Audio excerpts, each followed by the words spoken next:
Этот корабль получил имя «Виктор Великий» в честь капитана первого ранга, героя Советского Союза. В годы Великой Отечественной войны он служил на Азовской флотилии. Новые судна разработаны для охраны территориальных вод и патрулирования экономической зоны. Сейчас оба правнука героя тоже моряки. Один из них, Денис Стахий, он будет служить на этом корабле. Продолжаем династию.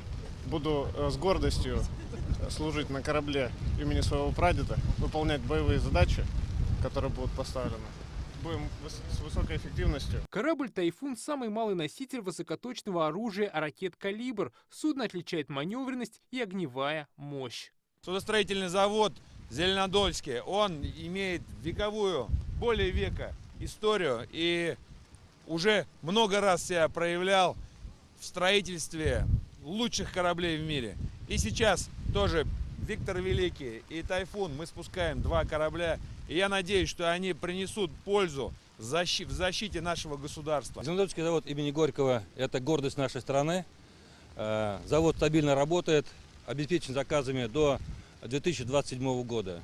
Есть много планов, в том числе и по новым моделям с использованием новых современных материалов. Экипажи кораблей «Тайфун» и «Виктор Великий» уже готовы ступить на палубу и начать свою службу. Это глубоко серийные корабли. Они несут службу на Черноморском флоте и на Балтийском флоте. Показали, как высокоэффективное оружие военно-морского флота. Для нас это символично, что сегодня мы выпускаем серийную продукцию.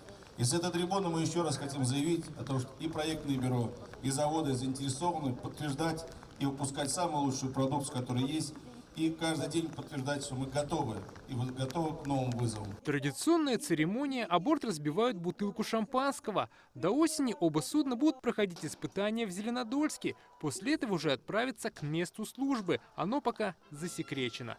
Дмитрий Аринин, Юлия Озерова, Александр Костин, ТНВ, Зеленодольск.